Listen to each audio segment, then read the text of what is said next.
লক্ষ্মীপুরে একই পরিবারের ৩ জনকে কুপিয়ে হত্যা করা হয়েছে। আমরা এই বিষয়ে জানবো। ঘটনাস্থলে থেকে আমাদের সাথে যোগ দিচ্ছেন সহকর্মী আনিস কবির। আনিস, খুবই দুঃখজনক একটি ঘটনা, একই পরিবারের ৩ জনকে কুপিয়ে হত্যা করা হয়েছে। একটু ঘটনার বিস্তারিত জানতে চাই, পুলিশ এসেছে কিনা, তারা কি বলছেন? লোপা, আসলে কিন্তু যেটি বলছেন সেটি আসলে কিন্তু খুবই দুঃখজনক এবং মর্মান্তিক একটি ঘটনা। আমরা এসে কিন্তু এখানে যেটি দেখতে পেয়েছি, আসলে কিন্তু পুলিশের পক্ষ থেকে আমরা যেটি জানতে পেরেছি এবং স্থানীয় যে উৎসব জনতারা রয়েছেন তারা কিন্তু এখানে সদর হাসপাতালে কিন্তু এখানে উপস্থিত রয়েছেন। তারা কিন্তু এখনো নিশ্চিত করে বলতে পারছেন না যে কী পরিবারের 3 জন কিন্তু মারা গেছেন, এটা কিন্তু পুলিশের পক্ষ থেকে বলা হয়েছে এবং আমরা নিজেরাই কিন্তু এখানে এসে দেখলাম যে লাশগুলো দেখতে পেয়েছি। কিন্তু প্রশাসনের পক্ষ থেকে এখন পর্যন্ত কী কারণে হত্যাকাণ্ডটি হয়েছে এবং কী কারণে হত্যাকাণ্ডের ঘটনা হয়েছে সেটি পর্যন্ত এখন পর্যন্ত তারা কেউ নিশ্চিত করে বলতে পারে না। তবে যেই হত্যা করার উদ্দেশ্যে এবং ভিকটিম যে তিনি তাকেও কিন্তু এলাকাবাসী কিন্তু তাকে গণপিটুনি দিয়ে আহত করেছেন, আমরা সেটি পুলিশের পক্ষ থেকে জানতে পেরেছি। পুলিশ বলছেন যে তাকে এখন বর্তমানে হাসপাতালে প্রেরণ করা হয়েছে।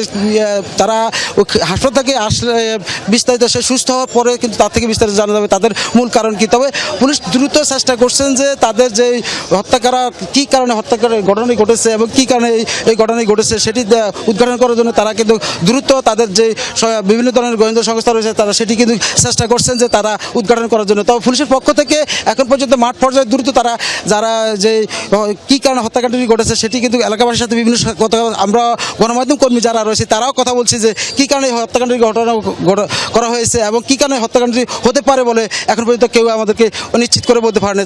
যার কারণে একটি ধোঁয়াশা কাটতেছে যে কী কারণে হত্যাকাণ্ড হয়েছে। হত্যাকাণ্ডটি দ্রুত উদ্ঘাটন করার জন্য এলাকাবাসী তাদেরকে দ্রুত চাচ্ছেন যে কী কারণে যে এই মা মেয়েকে হত্যা করা হয়েছে সেটি কিন্তু তারা চাচ্ছেন কী কারণে এই হত্যাকাণ্ডটি হতে পারে এবং কেন এই হত্যাকাণ্ডটি হয়েছে সেটির জন্য এলাকাবাসী পুলিশের পক্ষ থেকে দ্রুত ব্যবস্থা গ্রহণ করার জন্য তারা জোর দাবি জানাচ্ছেন। এবং লক্ষ্মীপুরে কিন্তু আসলে কিন্তু এই ধরনের ঘটনা কিন্তু অত্যন্ত কিন্তু বাজারের একবারে শহরের উপরেই কিন্তু এই মর্মান্তিক ঘটনা ঘটেছে বলে আমরা এলাকাবাসী এবং পুলিশের পক্ষ থেকে জানতে পেরেছি। তবে পুলিশের পক্ষ থেকে তারা যথেষ্ট চেষ্টা করছেন যে কী কারণে হত্যাকাণ্ড করেছে। কিছুক্ষণ পরে হয়তো আমরা পুলিশের সাথে আলাপ আলোচনা করে আরও বিস্তারিত জানতে পারবো বলে আপনাদেরকে জানিয়ে দিচ্ছি। লোপা, আনিস, নিশ্চয়ই আমরা আপডেট আরও জানতে পারবো আপনার মাধ্যমে। ধন্যবাদ আমাদের সাথে যোগ দেওয়ার জন্য।